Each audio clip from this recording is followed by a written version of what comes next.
Good evening, everyone. I am Deepika Bhardwaj.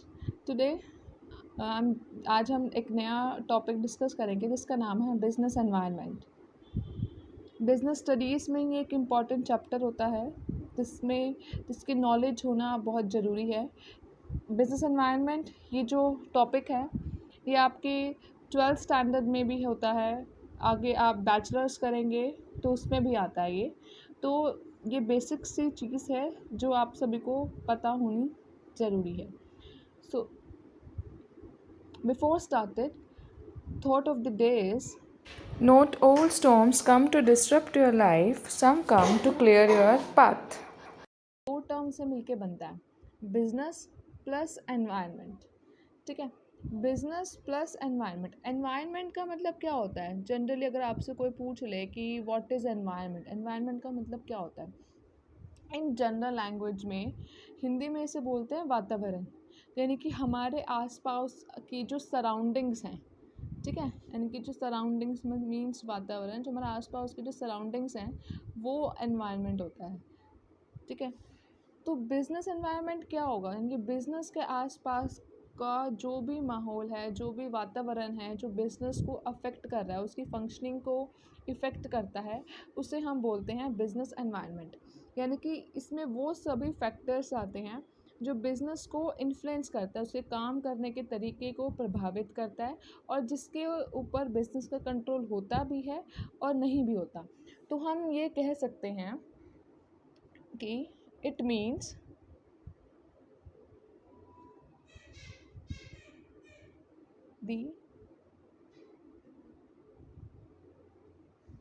the sum total of those factors, I think आपको दिख रहा होगा है, नहीं तो बाद में फर्दर मैं पोस्ट करके अलग से आपको दिखा दूँगी।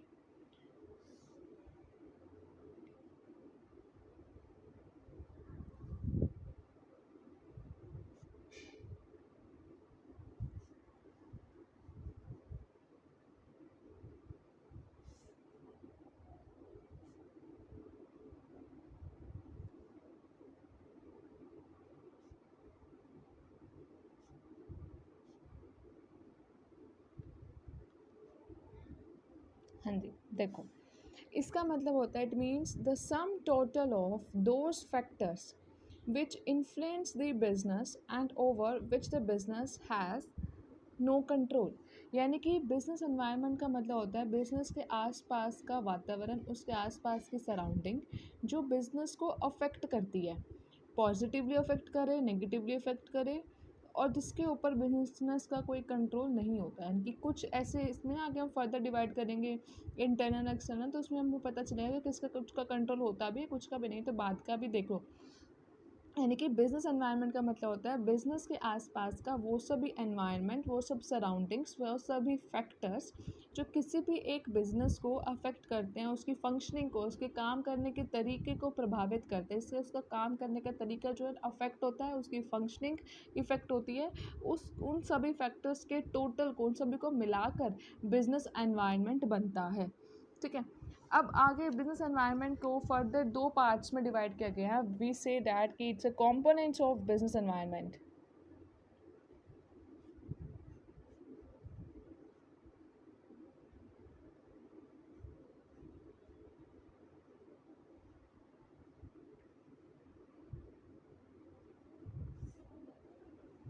बिजनेस एनवायरनमेंट के कंपोनेंट्स कहा गया है इसको।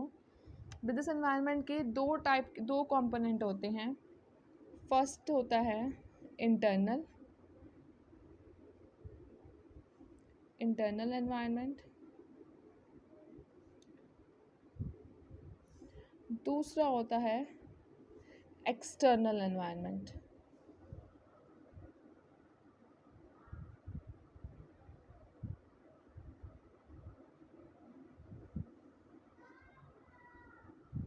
ठीक है, दो कंपोनेंट होते हैं बिजनेस एनवायरनमेंट के, internal environment, second is external environment. ठीक है, इंटरनल, अब देखो नाम से ही क्लियर है, इंटरनल यानी कि बिजनेस के अंदर, इनका मतलब क्या होता है, विद इन ना, जैसे हम इसको अलग से मैं यहाँ लिख देती हूँ, समझ आ जाएगा। इंटरनल एनवायरनमेंट क्या होगा, जो बिजनेस के विद इन होता है, इनका मतलब क्या होता है, इन अंदर, और जो एक्सटर्नल कौन सा होगा, जो बाहर होगा। तो इंटरनल एनवायरनमेंट वो एनवायरनमेंट होता है जो बिजनेस के अंदर होता है और जो बिजनेस के को इफ़ेक्ट करता है जनरली। अब जो बिजनेस के अंदर है यानी कि इंटरनल एनवायरनमेंट है, वो हमारे बिजनेस के कंट्रोल में होगा, क्योंकि वो हम अपने प्रोडक्शन से, अपनी पॉलिसी से, बिजनेस पॉलिसी से कह रही हूँ मैं, बिजनेस पॉलिसी से, अपनी प्रोडक्शन से हम उसे ईजिली कंट्रोल कर सकते हैं। तो इंटरनल एनवायरनमेंट वो एनवायरनमेंट होता है, इसको हमने कुछ भी क्रैम नहीं करना। इस टॉपिक के अंदर कुछ भी ऐसी चीज़ नहीं है जो हमें क्रैम करनी पड़ेगी, बहुत ईजी है। तो सिर्फ नाम से ना, इसका जो मीनिंग है ना, नाम है जो इंटरनल एनवायरनमेंट, इसी से ही हमें इसका मतलब क्लियर हो जाएगा। नाम देखते ही एकदम माइंड में स्ट्राइक करेगा कि हाँ भाई इसका मीनिंग ये है, तो इसलिए होता जाएगा। तो इंटरनल एनवायरनमेंट क्या होता है, जैसे इसको देखो, इन यानी कि अंदर, बिजनेस के अंदर, यानी कि वो एनवायरनमेंट जो बिजनेस के अंदर होता है, जो बिजनेस के विद इन द बिजनेस होकर बिजनेस को अफेक्ट करता है और इसके ऊपर बिजनेस का कंट्रोल होता है। ठीक है, तो इसे हम कह सकते हैं, ये वो सभी फैक्टर्स होते हैं which are present within the business, all those factors, वो सभी फैक्टर आते हैं which are present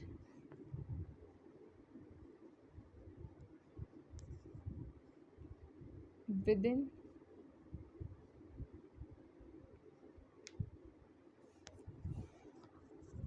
the business itself.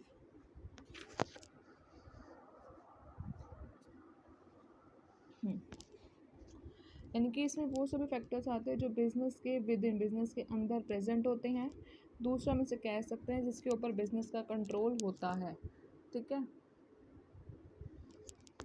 यानी कि under the control of business.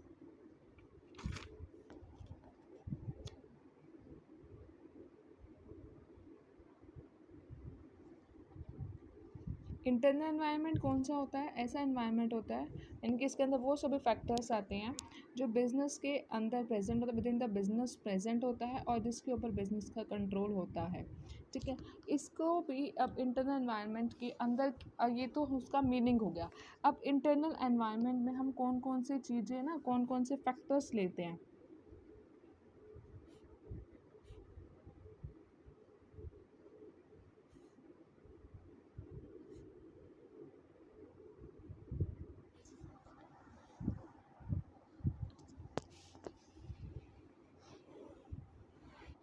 इसके अंदर सबसे पहला फैक्टर आता है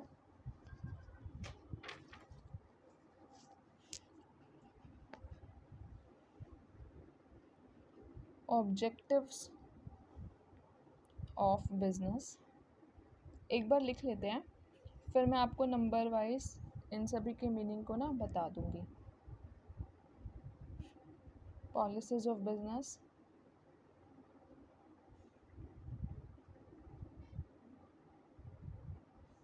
production capacity,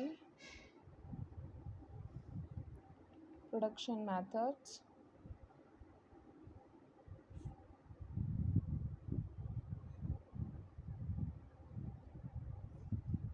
managerial attitude,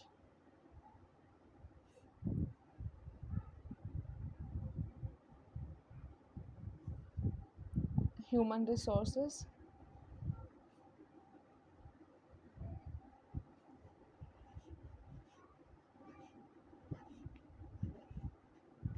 and so on. एक और जिसमें मेंशन कर सकते हैं ऑर्गेनाइजेशनल स्ट्रक्चर।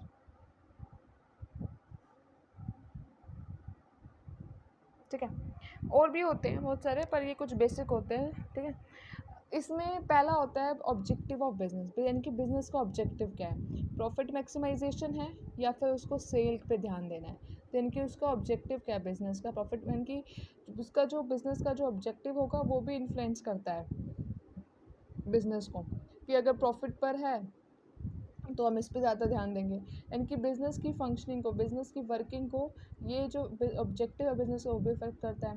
दूसरा, बिज़नेस की पॉलिसी कैसी है, फिर मतलब बिज़नेस की प्रोडक्शन करने का तरीका, उस सब की उसने कौन कौन सी पॉलिसी अडॉप्ट कर रखी है, वो सब भी बिज़नेस की फंक्शनिंग को अफेक्ट करेगा, क्योंकि हम उसके अकॉर्डिंग ही काम करेंगे जो पॉलिसीज़ मैनेजमेंट ने, टॉप लेवल मैनेजमेंट ने बनाई रखी है, उसके अकॉर्डिंग बिज़नेस काम करेगी, उसके अकॉर्डिंग बिज़नेस रन करेगी। तो वो सब चीज़ें भी जो है ना बिज़नेस को अफेक्ट डालती है। दूसरा होता है प्रोडक्शन कैपेसिटी। प्रोडक्शन करने के पास कि हमारे पास कितनी कैपेसिटी है, हमारे प्लांट्स, हमारी फैक्ट्रीज़ कितनी हैं जो हमारी कितनी यूनिट्स प्रोड्यूस कर सकती हैं, ज़्यादा कर रही है, कम कर रही है, कस्टमर की नीड सेटिस्फाई हो रही है या नहीं हो रही है, ये सभी बातें भी हमें ध्यान में रखनी पड़ती है। तो ये भी कुछ ऐसे फैक्टर हैं जो बिज़नेस की फंक्शनिंग को, बिज़नेस के वर्किंग को, बिज़नेस के काम करने के तरीके को अफेक्ट करेगी। नेक्स्ट आता है प्रोडक्शन मेथड। प्रोडक्शन करने का हमारा मेथड कैसा है कि हम लेबर से ज़्यादा काम कराते हैं या फिर मशीनरी ज़्यादा यूज़ करके काम करते हैं, तो हमारा काम करने का तरीका कैसा है वो भी। मैनेजरियल एटीट्यूड, मैनेजमेंट का कैसा एटीट्यूड है। सम टाइम मैनेजमेंट सोचती है कि जो उसके एम्प्लॉयज़ हैं वो शिरकल इन नेचर के, यानी कि वो शर्मीले टाइप है, वो अपना वर्क हार्ड करते नहीं हैं, मैनेजमेंट के डिसीजन मेकिंग में पार्टिसिपेट करेंगे नहीं, उनको यूज़लेस समझा जाता है। और कुछ मैनेजमेंट जो आजकल की जो मॉडर्न मैनेजमेंट है वो सोचते हैं कि बिज़नेस की जो उसके एम्प्लॉयज़ हैं उनको भी थोड़े बहुत देनी चाहिए ड्यूटीज़, रिस्पॉन्सिबिलिटी, ताकि वो अपनी ज़िम्मेवारी को समझें और काम को अच्छी तरीके से करें। ठीक है, तो मैनेजमेंट का एटीट्यूड क्या है वर्कर्स के टुवर्ड्स, एम्प्लॉय के टुवर्ड्स, तो वो भी काम करने के तरीक़ों को अफेक्ट कर डालेगी। ह्यूमन रिसोर्स, ये जो ह्यूमन रिसोर्स होता है ये बहुत इंपॉर्टेंट रिसोर्स होता है ऑर्गेनाइजेशन के अंदर। यानी कि विदाउट ह्यूमन का मेरे यहाँ से मतलब है कि विदाउट एम्प्लॉयज़, विदाउट वर्कर हम किसी भी ऑर्गेनाइजेशन की सक्सेस के बारे में थिंक ही नहीं कर सकते। We don't think without human resources कि हमारे जो कंपनी है वो प्रोडक्शन करेगी या कंपनी जो है उसको प्रॉफिट होगा। विदाउट ह्यूमन रिसोर्सेज जो है हम सोच ही नहीं सकते। तो ये एक बहुत इंपॉर्टेंट चीज़ होती है ह्यूमन रिसोर्सेज। जो जैसे मटेरियल हमारा होता है ना, मटेरियल होता है ना, जो टेक्निक्स हैं वो सब यूज़लेस रह जाएंगी। जो रॉ मटेरियल हमारे पास अवेलेबल है, हम बस टेक्निक बहुत अच्छी अच्छी है, पर उसको पर काम करने के लिए, उसको चलाने के लिए अगर हम बस ह्यूमन ही नहीं, मैन पावर ही नहीं है, यानी कि एम्प्लॉयज़ अच्छे नहीं हैं, वर्कर्स अच्छे नहीं हैं, तो उनके अच्छे होने का कोई मतलब तो जो है ना रिसोर्सेज के अच्छे होने का वो मतलब तो ये इंपॉर्टेंट पार्ट होते हैं ह्यूमन रिसोर्सेज। नेक्स्ट आता है ऑर्गेनाइजेशनल स्ट्रक्चर। ऑर्गेनाइजेशन का स्ट्रक्चर कैसा है, कॉम्प्लेक्स है, यानी कि हर किसी को अपनी रिस्पॉन्सिबिलिटी डिवाइड कर रखी है या फिर नहीं कर रखी है। कॉम्प्लेक्स इन नेचर का होगा, यानी कि हर जितने भी एम्प्लॉयज़ में काम करने वाले हैं, टॉप वाले, मिडल वाले और लोअर वाले, उन सभी को अपनी रिस्पॉन्सिबिलिटी, अपनी अथॉरिटी पता है। अगर उन सभी को नहीं मालूम है इस चीज़ के बारे में कि उनका स्ट्रक्चर कॉम्प्लेक्स है या फिर ईजी है, तो हर कोई एक चीज़ काम कर नहीं पाएगा। ये कुछ ऐसे फैक्टर्स हैं जो बिज़नेस को अफेक्ट डालते हैं, विद इन द बिज़नेस रहते हुए बिज़नेस को अफेक्ट डालते हैं। एक बार आप देख लीजिए।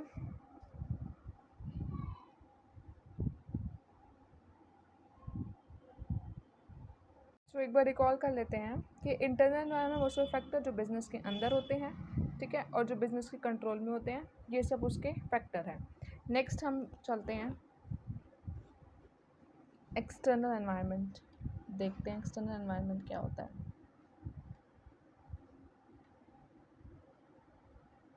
ये जो है ये बिल्कुल राइटिंग पे मत जाइएगा, समझने पे ध्यान रखना। एक्सटर्नल एनवायरनमेंट वो एनवायरनमेंट होता है जो बिज़नेस के बाहर होता है, नाम से क्लियर एक्सटर्नल, बाहर है मतलब।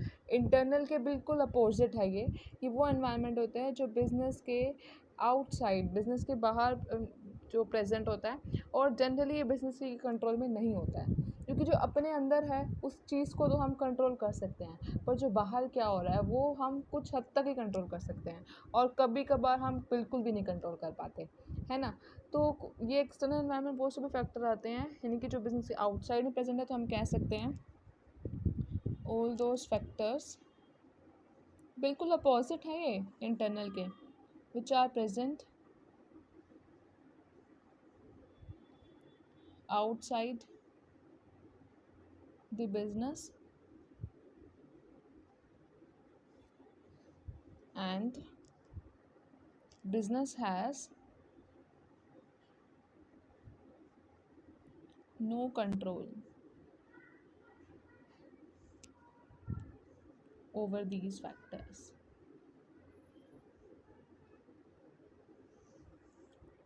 ठीक है। तो एक्सटर्नल एनवायरनमेंट वो एनवायरनमेंट होता है कि जो प्रेजेंट है बिजनेस के आउटसाइड, बिजनेस के बाहर, और जिसके ऊपर बिजनेस का कोई भी कंट्रोल नहीं। देखते हैं इसमें क्या क्या आता है एक्सटर्नल एनवायरनमेंट के factors.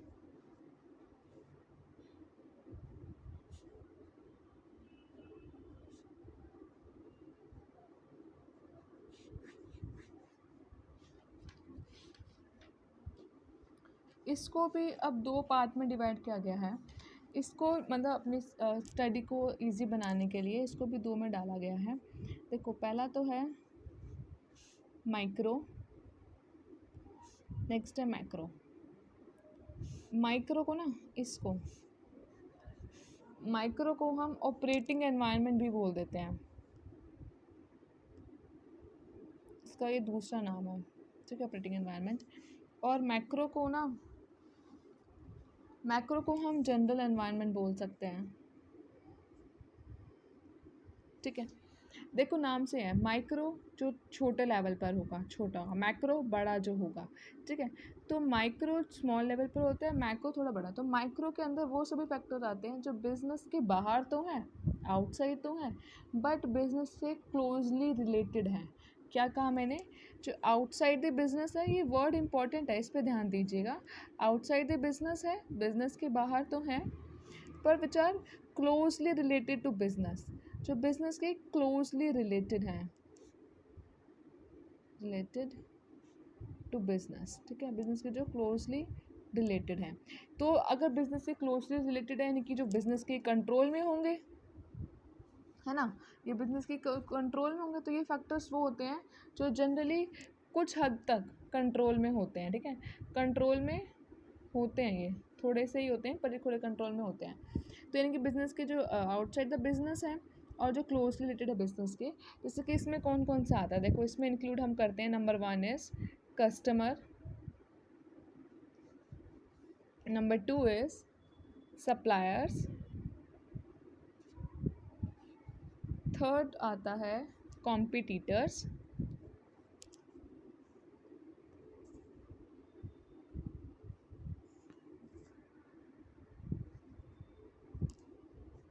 Next is public, and last is marketing intermediates, इन्हें हम मिडल मैन भी कहते हैं।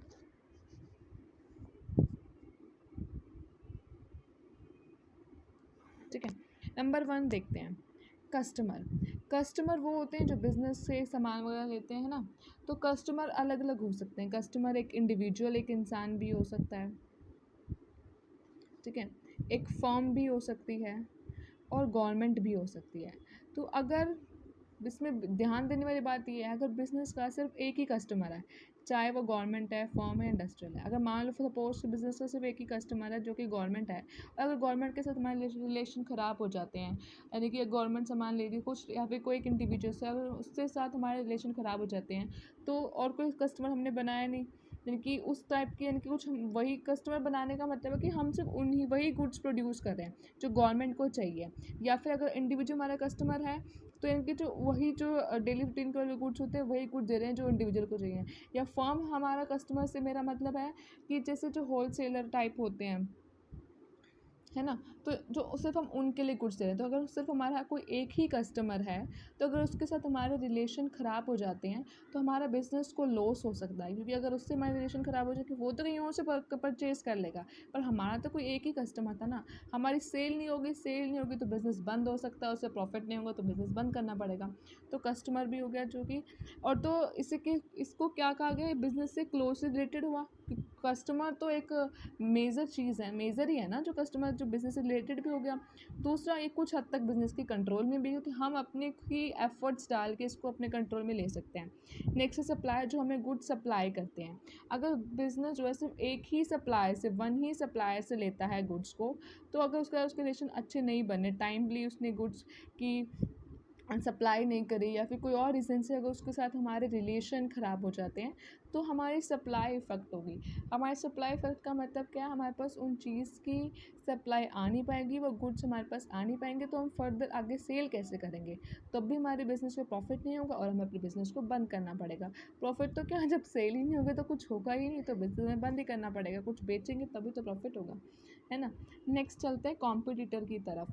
कॉम्पिटिटर्स वो होते हैं जो हमारे जो सेम कॉम्पिटिटर भी अलग टाइप के होते हैं फर्दर ना, कि जो सेम हमारे वाले गुड्स प्रोड्यूस कर रहे हैं या जो हमारे वाले गुड्स में इम्प्रूवमेंट डाल के हमारे गुड्स के कह सकते हैं ऑल्टरनेट प्रोड्यूस कर रहे हैं, टी का और कॉफ़ी का, जैसे जो अलग अलग टाइप के कॉम्पिटिटर्स होते हैं। तो बेसिकली इसमें ये लिखना है, ये मेंशन डाल करना है इसके अंदर, कॉम्पिटिटर्स की जो पॉलिसीज़ हैं, कॉम्पिटिटर्स की जो प्रोडक्ट्स हैं वो भी इफेक्ट करता है। अगर मान लो कोई एक हमारा कॉम्पिटिटर है, एक फर्म, हमारी फर्म है ए लिमिटेड, एक और फर्म आ जाती है बी लिमिटेड, ठीक है।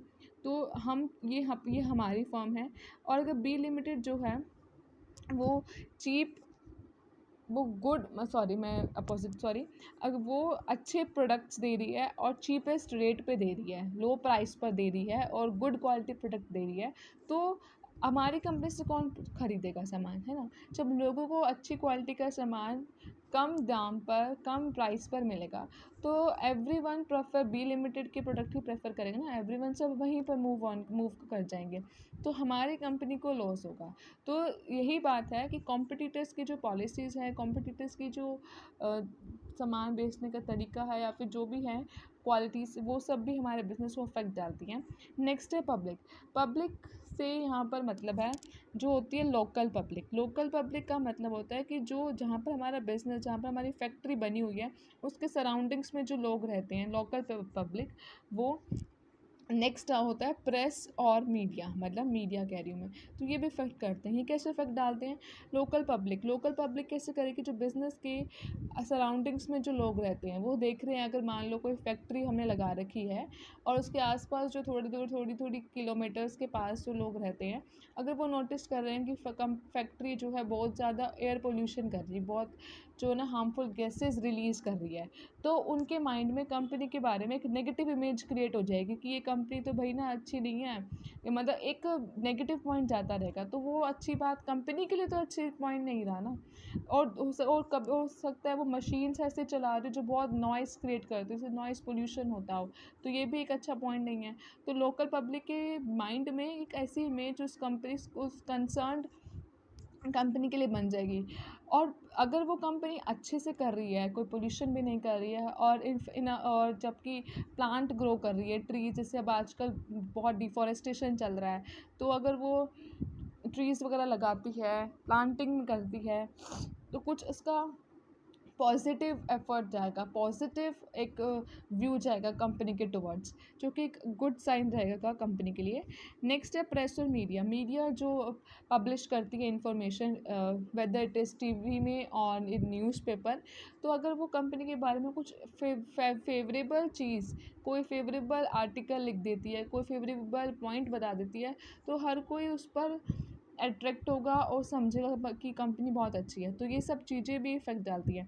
मार्केटिंग इंटरमीडिएट्स वो होते हैं, इंटरमीडिएट्स को ना मिडल मैन भी कहते हैं।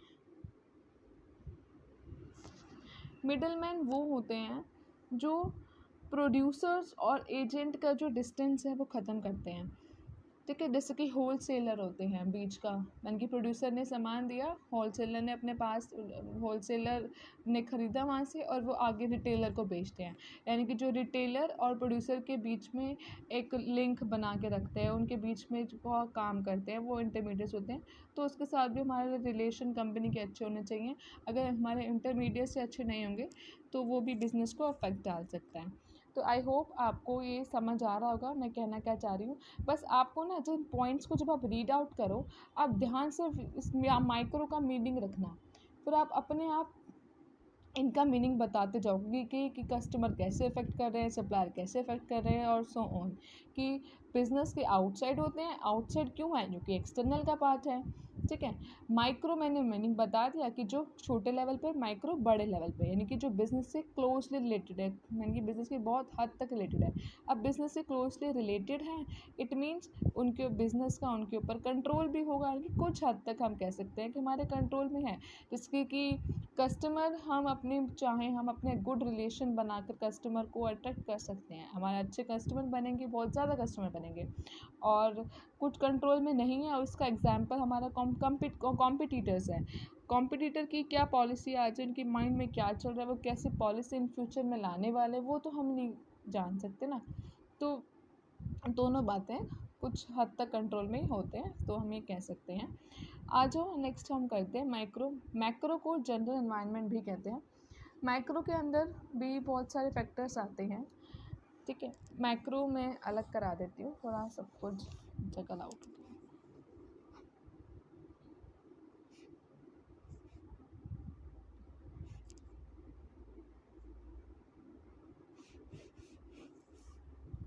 मैक्रो एनवायरनमेंट क्या, कौन सा एनवायरनमेंट होता है जो बिजनेस के आउटसाइड है, ये तो समझ गए, और जो बिजनेस से क्लोजली रिलेटेड नहीं है, बिजनेस से बाहर है, और जो के कंट्रोल के भी बाहर है, बियॉन्ड द कंट्रोल है। ये फुली कह सकते हैं बियॉन्ड द कंट्रोल होता है, beyond the control of business.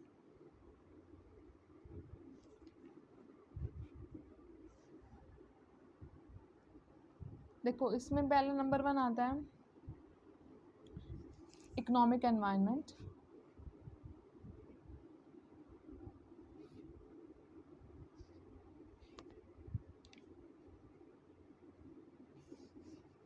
अभी मैं सारे एक बार लिख देती हूँ, फिर नंबर वाइज हम इनको डिस्कस करेंगे।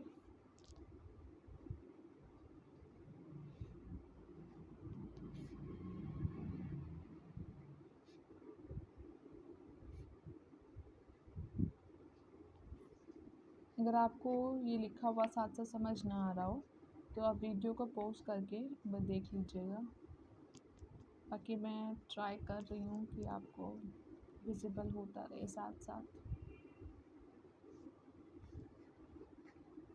एंड अगर आपको कोई डाउट रह जाता है, कुछ चीज़ समझ नहीं आती, तो विदाउट हेजिटेशन मुझे कमेंट करके बता दीजिएगा, ताकि मैं नेक्स्ट टाइम से एफर्ट करूँ कि आपको दोबारा वो चीज़ समझा सकूँ, और ताकि आपको सभी टॉपिक क्लियर होते जाएं।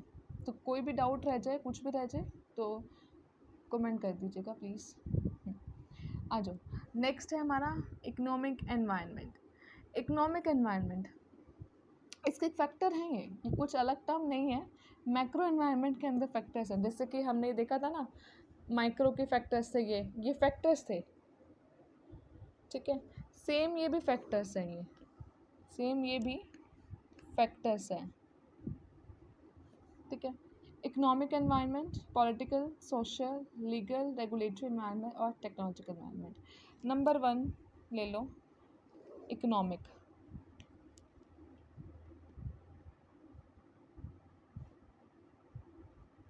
इकोनॉमिक एनवायरनमेंट, इकोनॉमिक एनवायरनमेंट ये एक इम्पॉर्टेंट एनवायरनमेंट होता है। इसके ना 3 पार्ट होते हैं। इकोनॉमिक सिस्टम, इसमें हम ना 3 चीज़ें डिस्कस करते हैं। ठीक है। Economic policies,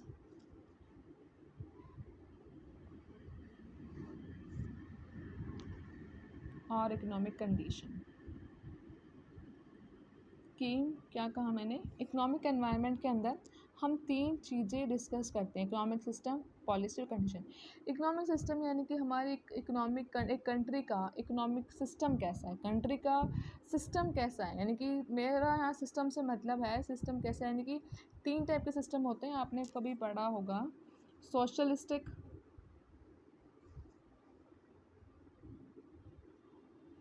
capitalistic and mixed, जिसे हम मिक्स्ड इकॉनमी कह देते हैं। तो सोशलिस्टिक वो होता है जिसमें सारा का सारा जिस सोशलिस्टिक इकोनॉमिक सिस्टम वो सिस्टम होता है जिसमें सारा कंट्रोल गवर्नमेंट का होता है, यानी कि गवर्नमेंट ही देखती है उसको क्या प्रोड्यूस करना है, कैसे काम करना है। यानी कि प्राइवेट प्रॉपर्टी, यानी कि प्राइवेट का इसमें किसी भी प्राइवेट इंडिविजुअल का कोई भी रोल नहीं होता कंट्री की इकोनॉमिक डेवलपमेंट में। यानी कि एक ऐसा सिस्टम होता है जिसमें बिजनेस जो है वो गवर्नमेंट के द्वारा ही चलता है, बिजनेस जो है गवर्नमेंट ही कंट्रोल करती है। ठीक है, फॉर एग्जाम्पल इसका एग्जाम्पल है चाइना। इसका बेस्ट एग्जांपल है चाइना कि वहाँ पर गवर्नमेंट का ही कंट्रोल है, प्राइवेट का इतना कंट्रोल नहीं है।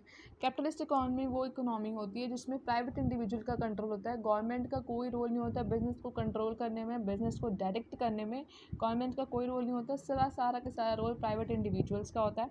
कैपिटलिस्ट का हमारा बेस्ट एग्जाम्पल है अमेरिका। मिक्स्ड इकॉनमी, जैसे कि मिक्स्ड है यानी कि मिक्सचर है, नाम से समझ आ रहा है, सोशलिस्टिक और कैपिटलिस्टिक का जो मिक्सचर है, लाइक इंडिया। यहाँ पे गवर्नमेंट का भी कंट्रोल है, गवर्नमेंट भी बिजनेस को चलाते हैं कि कुछ गवर्नमेंट के बिजनेस होते हैं, और प्राइवेट का भी कंट्रोल है, प्राइवेट के भी अपने बिजनेस है। यानी कि जिसमें एक ऐसा इकोनॉमिक सिस्टम जिसमें बिजनेस जो है उसके ऊपर कंट्रोल गवर्नमेंट का भी है और प्राइवेट का भी है, तो मिक्स्ड इकॉनमी कहलाती है वो। और मिक्स्ड इकॉनमी का एग्जांपल है बेस्ट अपना इंडिया। नेक्स्ट आ जाते हैं हम इकोनॉमिक पॉलिसीज़। तो इकोनॉमिक पॉलिसीज़ वो पॉलिसी होती हैं जो बिज़नेस को अफेक्ट डालती हैं। ठीक है, मान लो गवर्नमेंट की कोई पॉलिसी आ गई इंपोर्ट एक्सपोर्ट के रिगार्डिंग कि, और बिज़नेस को वो फेवरेबल इफ़ेक्ट भी कर सकती है, अनफेवरेबल भी इफ़ेक्ट कर सकती है कि जब इंपोर्ट करते हैं टैक्स ड्यूटी बढ़ा दी उसकी, ठीक है, तो ये बिज़नेस को अफेक्ट करेगी, अनफेवरेबली इफेक्ट करेगी, और टैक्स रेट कम कर देंगे तो ये फेवरेबल इफेक्ट करेंगे। तो इकोनॉमिक पॉलिसी का मतलब है किसी कंट्री की पॉलिसी कैसी है जो बिज़नेस को, जो वहाँ पर चलाने, जो वहाँ पर हो रहे हैं जो बिज़नेस, उसको अफेक्ट डालती है। जैसे एक्सपोर्ट इम्पोर्ट पॉलिसी है, एम्प्लॉयमेंट पॉलिसी है कि रोज़गार के लिए गवर्नमेंट क्या कर रही है, इंडस्ट्रियल पॉलिसी है, इंडस्ट्री को सेटअप करने के लिए गवर्नमेंट क्या पॉलिसी ले रही है, कितने रेट पर, कम लो रेट पर इंटरेस्ट दे रही है, यानी सॉरी लो रेट पर loan, low rate of interest पे लोन दे रही है या नहीं दे रही, ईजिली लोन उन्हें अवेलेबल हो जाता है या नहीं, एग्रीकल्चर पॉलिसी कैसी, फार्मर्स को लोन किस रेट पर मिल रहा है। तो ये सारी इकोनॉमिक पॉलिसी होती है, यानी ये सारी गवर्नमेंट की पॉलिसी होती है जो बिज़नेस को अफेक्ट करती है। Import export policy, industrial policy, employment policy, agriculture policy और टैक्सेशन पॉलिसी, जो बिजनेस मतलब टैक्स रेट क्या है वो सब इसमें आ जाते हैं। ठीक है, नेक्स्ट आता है इकोनॉमिक कंडीशन, यानी कि जो एक सोसाइटी की, एक कंट्री की इकोनॉमिक कंडीशन कैसी है। इसमें हम लेंगे supply of natural resources, natural कि कंट्री के अंदर कितने नेचुरल रिसोर्सेज प्रेजेंट हैं, कि उसके पास अगर खुद ही रिसोर्सेज अबेंडेंट हैं तो वो दूसरे कंट्री जिनके पास रिसोर्सेज की स्केर्सिटी है वो वहाँ से उनको दे सकती है। अगर किसी कंट्री के पास रिसोर्सेज कम है तो जिनके पास अबेंडेंट क्वांटिटी में है वो वहाँ से ले सकते हैं। तो इनकी की जो किसी कंट्री की इकोनॉमिक कंडीशन कैसी है, किसी कंट्री की नेशनल इनकम क्या है, वो भी एक इम्पॉर्टेंट रोल प्ले करती है। Industrial development, I for income होता है इंडस्ट्रियल डेवलपमेंट, कि इंडस्ट्री को डेवलप एक रीजन में या फिर एक इकोनॉमिक में कितनी इंडस्ट्री डेवलप हो रही है, किस, ठीक है ना, कितना रेट है डेवलप होने का, रेट ऑफ इंटरेस्ट क्या चल रहा है वहाँ पर। तो ये सब चीज़ें इसके अंदर पार्ट आती हैं कि किसी भी कंट्री की इकोनॉमिक कंडीशन कैसी है वो इसमें आता है। इकोनॉमिक पॉलिसी में जैसे मैंने बताया, मैं लिख देती हूँ एक बार, इम्पोर्ट एक्सपोर्ट पॉलिसी क्या है, टैक्सेशन पॉलिसी क्या है, एम्प्लॉयमेंट पॉलिसी क्या है कि एम्प्लॉयमेंट प्रोवाइड करने के लिए, रोज़गार देने के लिए गवर्नमेंट क्या कर रही है। हाँ जी, ये सभी कुछ इसके पॉइंट्स हैं। इंडस्ट्रियल पॉलिसी है और एग्रीकल्चर पॉलिसी है। ठीक है, आई होप आपको इकोनॉमिक एनवायरनमेंट समझ में आ गया होगा। देखो, इकोनॉमिक कर लिया हमने, नेक्स्ट पे हम जाते हैं पॉलिटिकल एनवायरनमेंट। अब देखो नाम से क्लियर है, पॉलिटिक्स। पॉलिटिक्स में तो क्या ही कहना, कुछ भी होता रहता है। चलो हमारा वो टॉपिक नहीं है, हम यहीं आ जाते हैं। पॉलिटिकल एनवायरनमेंट, पॉलिटिकल एनवायरनमेंट वो होता है जिसमें पॉलिटिकल पार्टीज़ का इम्पॉर्टेंट रोल होता है कि किसी, सपोज़ किसी कंट्री में अगर बार बार पॉलिटिकल पार्टीज चेंज हो रही हैं, यानी कि लाइक बार बार गवर्नमेंट चेंज हो रही है, तो जब गवर्नमेंट चेंज होगी अपने कुछ ना कुछ पॉलिसी लाएगी, नहीं भी लाएगी तो कुछ ना कुछ पॉलिसी में चेंज तो करेगी ही ना, अमेंडमेंट तो लाती रहेगी। तो जो अमेंडमेंट्स ला रही है, यानी कि जो चेंजेस ला रही है, वो हो सकता है किसी बिज़नेस के फेवर में हो और किसी बिज़नेस के फेवर में ना हो। सपोज़ करो कि एक हमारा इंडिया का एक बिज़नेस है जो कि हमारा बाहर फॉरेन में चलता है, सपोज़ इन रशिया में चलता है, आजकल वही बहुत न्यूज़ में है। तो हम रशिया में एक ले लेते हैं, वहाँ सेटअप कर लेते हैं। मान लो हमारा बिज़नेस जो है फॉर सपोजिंग ओनली रशिया में चल रहा है। अब रशियन गवर्नमेंट ने कुछ ऐसी पॉलिसी ला दी जिससे हमारा जो प्रोडक्ट हम जो सप्लाई कर रहे हैं वो उसके ऊपर अनफेवरेबल इफ़ेक्ट डालेगा। तो हम तो ये कहेंगे ना, वो गवर्नमेंट की जो पॉलिसी थी वो हमारे लिए अनफेवरेबल रही, और बाकी प्रोडक्ट्स के लिए और जो बाकी कंपनीज चल रही हैं उनके लिए फेवर रही। तो ये भी ऐसा एक एनवायरनमेंट होता है जो बिज़नेस को इफ़ेक्ट करता है, बिज़नेस की फंक्शनिंग को प्रभावित करता है। ठीक है, ये भी एक होता है। जैसे इंडिया में एक और एग्जांपल है। इंडिया में आजकल एमएनसीज़ का बड़ा ट्रेंड है। गवर्नमेंट क्या कर रही है, एमएनसीज़ को अट्रैक्ट कर रही है ताकि वो ज़्यादा से ज़्यादा अपने यहाँ पर आके सेटअप करें। तो उनके लिए क्या क्या एफर्ट लिए करे जा रहे गवर्नमेंट, जैसे कि उन्हें लो रेट पर लोन प्रोवाइड कर देती है ताकि उनको चीप रेट ऑफ इंटरेस्ट पे लोन मिल जाए। ठीक है, और उन्हें वर्कर्स प्रोवाइड करना, उन्हें फैसिलिटीज़ दे रही है गवर्नमेंट, मतलब रिसोर्सेज वगैरह की ईज़िली अवेलेबल हो जाए इसलिए। तो ये सब क्यों कर रही है गवर्नमेंट, ताकि ज़्यादा से ज़्यादा एमएनसी जो है अपने इंडिया में आए, सेटअप को, हमारे नेशनल इनकम बढ़े, प्रोडक्शन हमारी बढ़े, ग्रोथ हो कंट्री की, इंडस्ट्रियल डेवलपमेंट, और कंपनी जो हमारी कंट्री है उसकी जीडीपी इंक्रीज हो और कंट्री की इकोनॉमिक डेवलपमेंट हो, इसलिए करिए। तो यानी कि सब पॉलिटिकल एनवायरनमेंट में हम वो सभी फैक्टर्स लेंगे जो किसी भी कंट्री की पॉलिटिकल पार्टीज़ की जो पॉलिसीज़ आ रही है वो कैसे बिज़नेस को अफेक्ट करती है। कुछ बिज़नेस को फेवरेबल भी इफ़ेक्ट कर सकती है, उनके उनके फेवर में भी हो सकती हैं, और कभी कभार कुछ बिज़नेस के लिए अनफेवर भी हो सकती हैं, उनको नेगेटिव इफेक्ट भी कर सकती हैं। ये नेक्स्ट आता है हमारा फैक्टर सोशल एनवायरनमेंट। अब सोशल एनवायरनमेंट नाम से क्लियर हो रहा है सोसाइटी। सोशल का मतलब होता है, एक टाइप से हम इसको समझ सकते हैं, सोसाइटी से समझेंगे हम इसको। यानी कि बिज़नेस जो है वो सोसाइटी को, हम सभी को पता है बिज़नेस जो है सोसाइटी के रिसोर्सेज को यूज़ करता है। रॉ मटेरियल चाहिए उसे सोसाइटी से मिलता है, उसे लेबर वगैरह चाहिए होते हैं उसे सोसाइटी से मिलते हैं, यानी कि सारे फैक्टर सोसाइटी से यूज़ करता है। तो उसे चाहिए भी कि वो सोसाइटी को अच्छे गुड क्वालिटी प्रोडक्ट्स प्रोवाइड करे, ये उसकी रिस्पॉन्सिबिलिटी बनती है बिज़नेस की, और चीपेस्ट रेट पे दे। तो सोशल एनवायरनमेंट का मतलब ये है कि बिजनेस सोशल फैक्टर्स जो हमारे होते हैं। देखो, नेक्स्ट हम डिस्कस करते हैं सोशल एनवायरनमेंट। सोशल एनवायरनमेंट वो एनवायरनमेंट होता है जो सोसाइटी से रिलेटेड है, यानी कि सोसाइटी से रिलेटेड है, जैसे कि social factor, custom, fashion, tradition, religion, level of education, standard of living of people. यानी कि पीपल का, लोगों का वहाँ का कस्टम कैसा है उनको ध्यान में रख के प्रोडक्शन की जाए। ठीक है, ट्रेडिशन कैसे है वहाँ पे, वहाँ के लोग, एक पर्टिकुलर एरिया के लोग कैसे कपड़े पहनते हैं तो उनको ध्यान में रखकर वैसे कॉस्ट्यूम डिज़ाइन किया जाए। रिलीजन कैसा है, ऐसे प्रोडक्ट बनाए जाए जो हर एक रिलीजन की रिस्पेक्ट करे, उनको डिसरिस्पेक्ट फील ना कराए। Standard of living of people का, पीपल जो वहाँ रह रहे हैं उसके आसपास के, उनका स्टैंडर्ड कैसा है।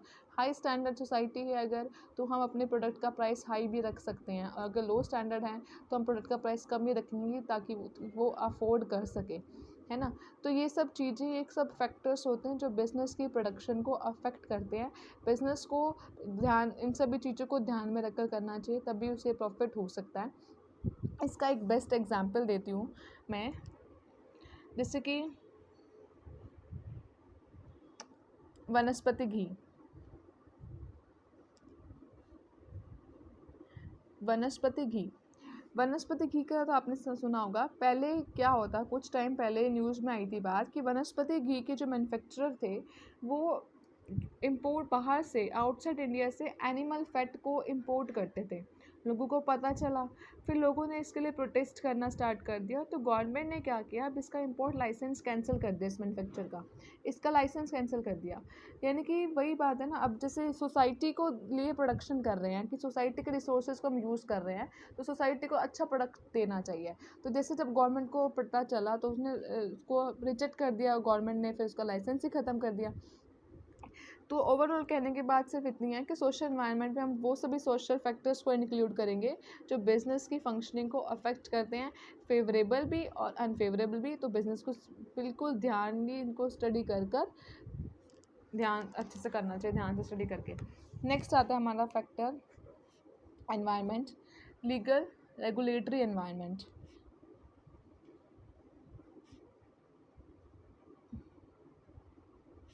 लीगल रेगुलेटरी एनवायरनमेंट का मतलब है जो रूल्स और रेगुलेशंस हैं,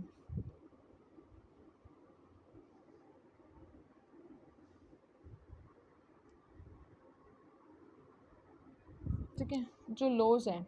यानी कि टाइम टू टाइम बहुत सारे ऐसे एक्ट पास होते रहते हैं बिज़नेस एक्टिविटी को कंट्रोल करने के लिए। इंडिया में बहुत सारे ऐसे बिज़नेस एक्टिविटीज़ हैं जिनके रिगार्डिंग कोई ना कोई एक्ट पास होता रहता है। जैसे कि एक एक्ट है सेल ऑफ गुड एक्ट। ये एक एक्ट है जो बताता है, ये सेल ऑफ गुड्स एक्ट ये पास हुआ था 1930 में।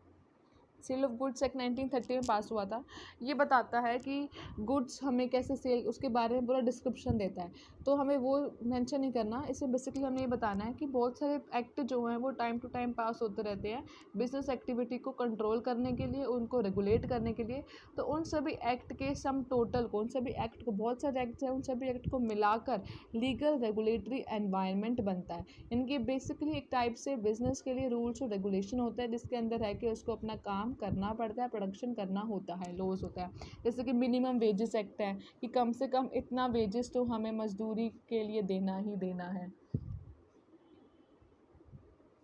मिनिमम वेजेस एक्ट है, ये पास हुआ था 1948 में। हाँ, 1948 में पास हुआ था। इनके बहुत सारे ऐसे एक्ट हैं जिनके अंदर रहकर बिज़नेस को अपने प्रोडक्शन करनी पड़ती है, ठीक है।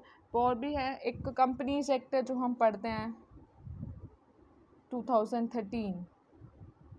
इसमें कंपनी को बता रखा है कैसे उसको अपने आप को रजिस्टर कराना है, कैसे उसको प्रोडक्शन करनी है, क्या क्या चीज़ें उसको बैलेंस शीट में, P&L में क्या क्या चीज़ें डिस्क्लोज करनी है, कैसे अपनी CSR सोशल की कॉर्पोरेट सोशल रिस्पॉन्सिबिलिटी कैसे उसे फुलफ़िल करनी है, ठीक है। ये सब चीज़ें जो है ना बता रखी हैं। नेक्स्ट एनवायरनमेंट हमारा आता है टेक्नोलॉजिकल एनवायरनमेंट।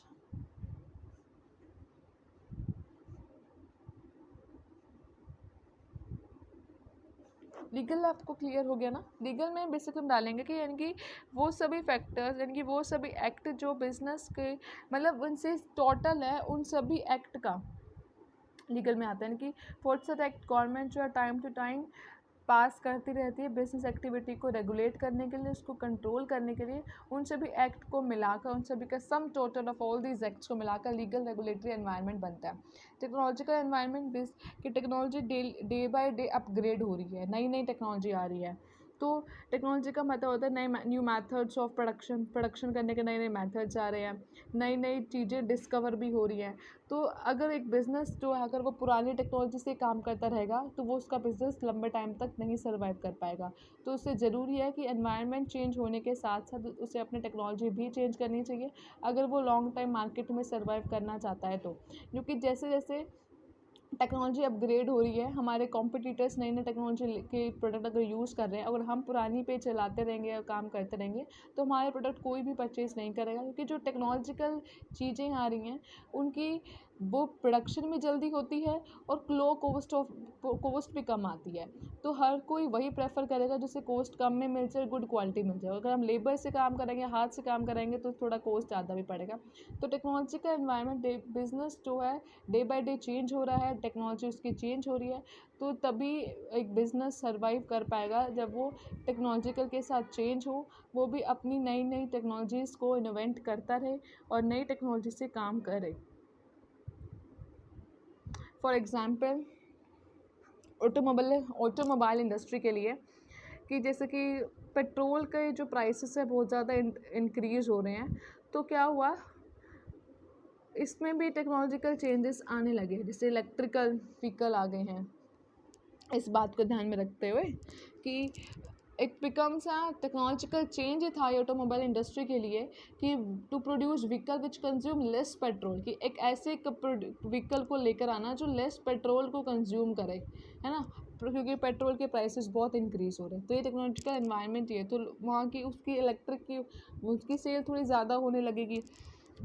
तो टेक्नोलॉजिकल एनवायरनमेंट का मतलब आता है कि नई मेथड ऑफ प्रोडक्शन की को इनोवेट करना है, कि उन सभी चीज़ों को टेक्नोलॉजिकल जो चेंज हो रहा है, नए प्रोडक्शन के मेथड में जो चेंजेस आ रहा है, उन सभी को चीज़ों को कंपनी को अडॉप्ट करना चाहिए। अगर कंपनी वैसे सिचुएशन के अकॉर्डिंग अगर आप चेंज नहीं होगी तो लास्ट में उसको सफ़र करना पड़ेगा और उसका प्रॉफिट होगा नहीं और उसको बंद करने तक की नौबत आ जाएगी।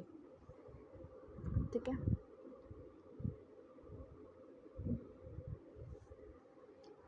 आप एक बार देख लीजिए।